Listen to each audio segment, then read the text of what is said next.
Hello à tous, on se retrouve pour un nouveau vlog des vacances. Alors, ce sera le deuxième et le dernier de cette année, je le crains. Mais c'est comme ça.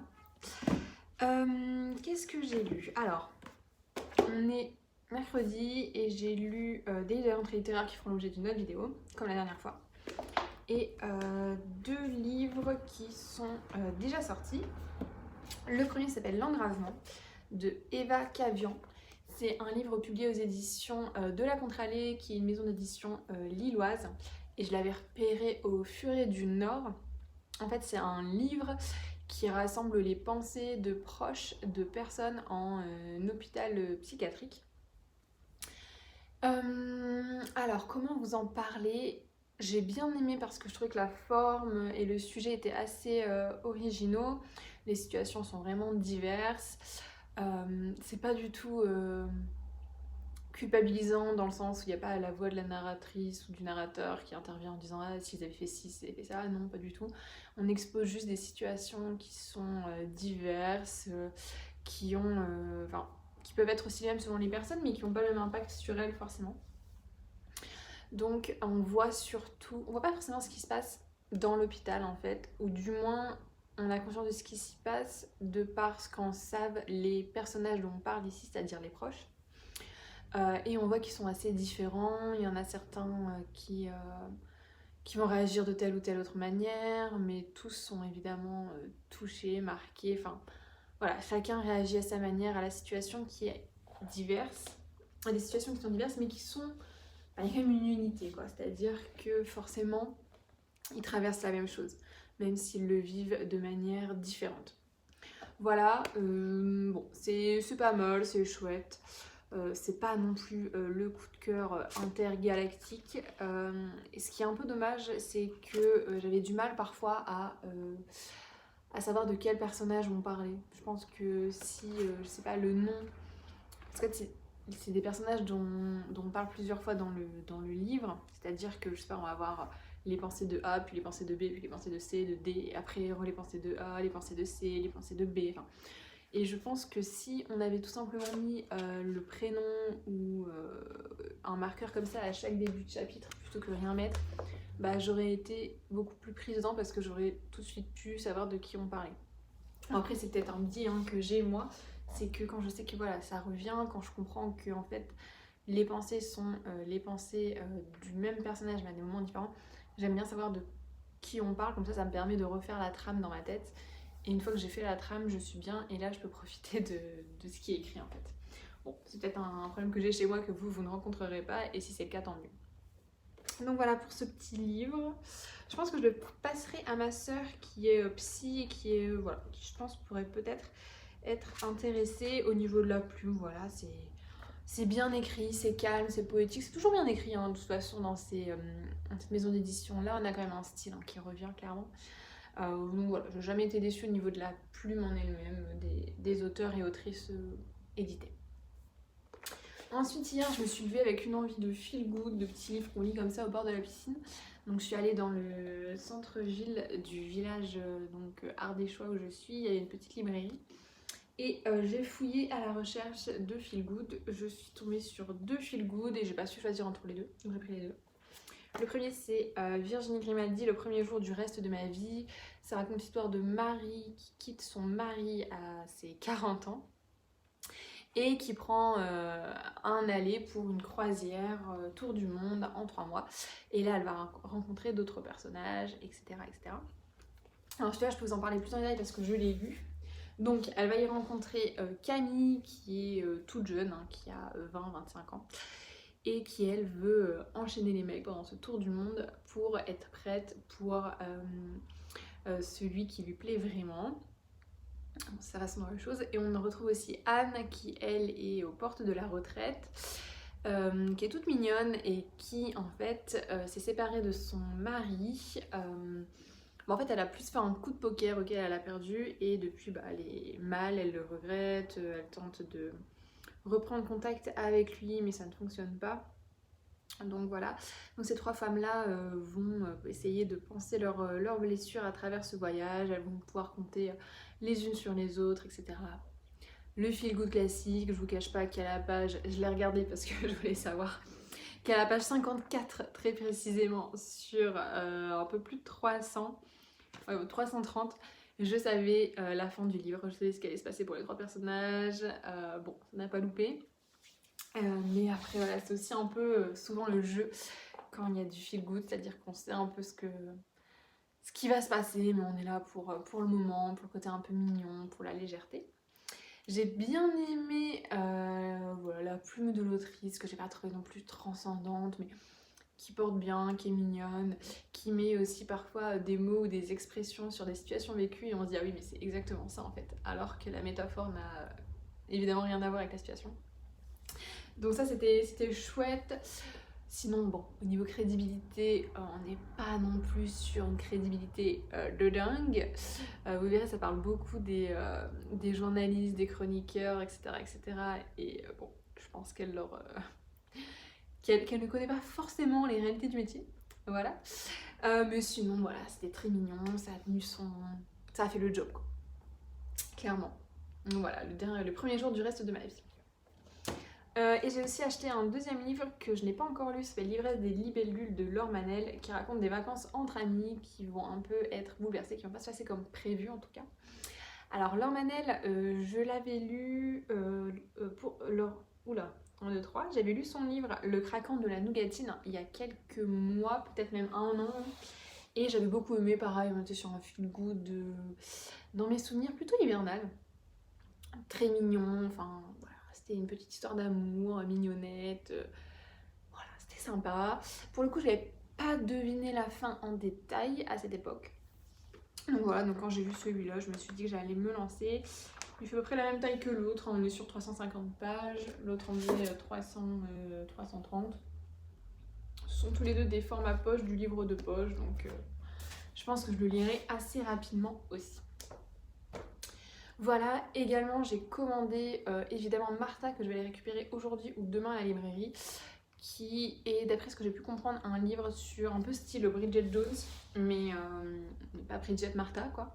Donc voilà, je l'avais repéré, j'avais hésité à l'acheter, et puis finalement j'avais une palle tellement gigantesque que je m'étais dit que ce serait pour plus tard, et j'ai revu passer une chronique de Loli Lolette que j'aime beaucoup, comme vous savez, je vous en parle régulièrement, et je sais qu'elle a bien aimé, donc je me suis dit bon allez, je vais le prendre quoi. Voilà, et d'ailleurs j'ai de super bonnes relations avec la maison d'édition, c'est au Cherche Midi. Donc je pense que je leur demanderai de faire un concours si jamais le livre me plaît, on verra bien. Ce n'est qu'une idée comme ça. Voilà, et puis bon là je vais faire la partie consacrée au livre de la rentrée littéraire, comme ça vous l'aurez autour du 15 août. Ce sera top, comme ça me ferait la période à laquelle sortent ces livres. Et puis cet après-midi, j'enfile mes baskets pour aller faire du canyoning. Donc déjà j'espère survivre parce que c'est la première fois que j'en fais. On doit porter une combinaison et un casque, ce qui est censé être rassurant, mais moi ne me rassure pas forcément. Parce que je me dis ok, c'est-à-dire qu'il y a quand même une nécessité de porter un casque. Donc c'est-à-dire qu'il y a potentiellement danger. Bon, voilà, j'ai pas envie de mourir maintenant. Je pense que je vais avoir quelques trucs sympas à faire dans ma vie, je l'espère. Donc bon, on verra bien. Et puis bah la fin de semaine va passer vite quand même parce que moi, je vous dis on est mercredi, donc cet après-midi canyoning, demain petite rando, vendredi nettoyage de la maison et samedi journée sur la route, classée rouge selon Bison Futé, pour rentrer. Donc ouais, ça va passer super vite. J'essaierai je pense de vous les livrer la vidéo le week-end. Comme ça, voilà, comme ça ce sera passé, j'aurai le temps de le faire chez moi samedi soir ou dimanche. Voilà, je vous dis à bientôt.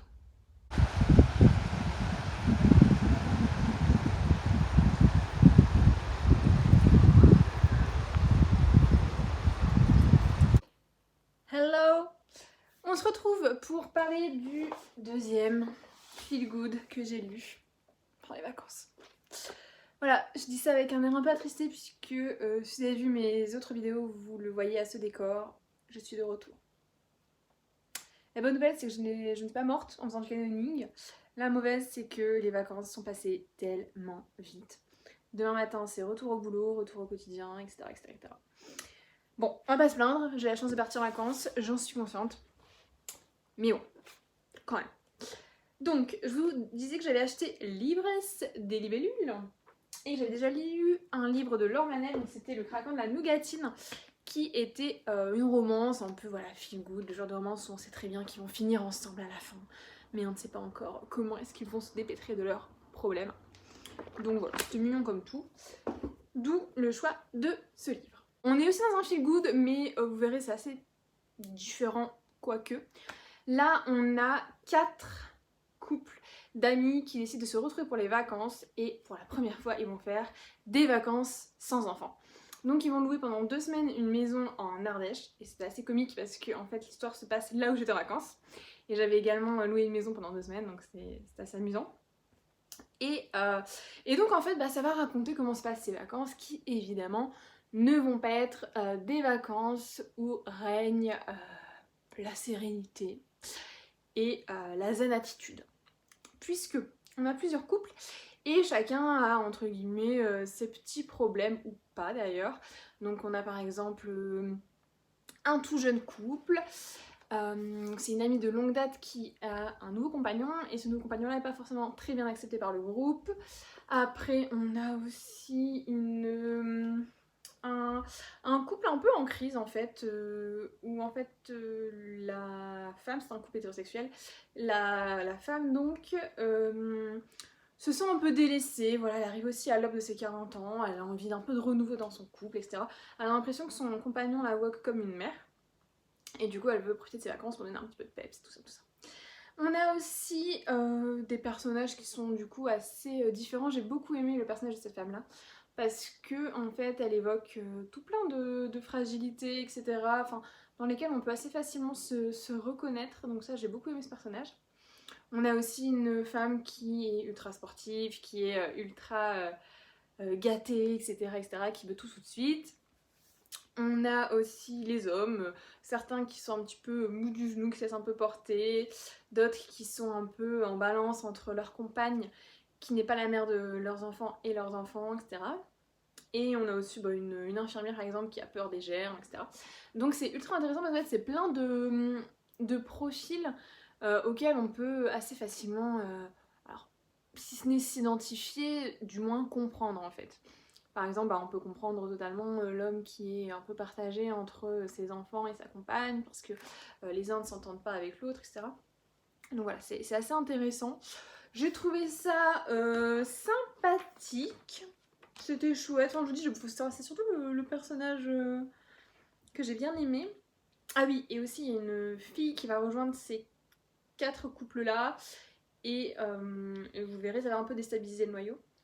Mais en gros, c'est un roman sur l'amitié qui montre que tout n'est pas parfait, que même s'il y a un solide lien entre tous ces individus, il y a aussi voilà, des rancœurs, de la jalousie, des choses qu'on ne dit pas, des choses qu'on ne perçoit pas, des choses auxquelles on ne s'attend pas, etc. Donc pour le coup, je trouvais ça assez réaliste, même si un poil... alors pas pessimiste, mais ouais, j'ai l'impression qu'il y a quand même beaucoup de non-dits en fait dans ce groupe d'amis là. Donc voilà. J'ai bien aimé la plume, pour le coup c'était assez sympa.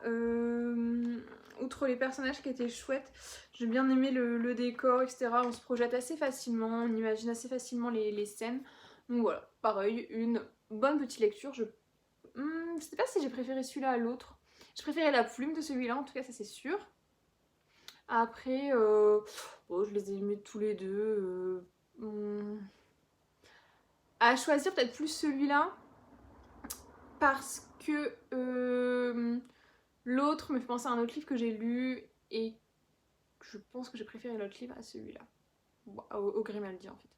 Donc voilà. Bref, donc des petites lectures sympathiques comme tout pour le bord de la piscine qui viennent un peu contrebalancer l'autre lecture que j'avais, qui était l'engravement dont je vous avais parlé. Ou est-ce que là on était sur un sujet quand même beaucoup plus sérieux. J'ai également lu des livres de la rentrée littéraire qui sont juste là.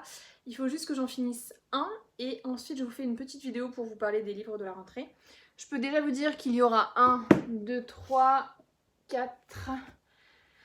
Il y aura normalement 6 livres de la rentrée littéraire dont je vais vous parler. Et puis voilà, ce sera déjà pas mal, hein, puisque je pense que de toute façon vous allez être un peu inondé de recommandations, de choses qu'il faut absolument lire, etc., etc. Donc je pense que ça sera largement suffisant, c'est des styles très différents, donc vous aurez un peu de choix si jamais vous voulez vous prêter au jeu de la rentrée littéraire. Pour être au courant de la sortie de la prochaine vidéo, du coup, n'hésitez pas à vous abonner à ma chaîne, c'est toujours pratique pour vous et c'est ultra gratifiant pour nous, booktubers. Et sur ce, ben, je vais vous laisser. Je prends toutes vos bonnes ondes et votre, et votre courage pour recommencer le travail demain. Et je vous dis à très très vite.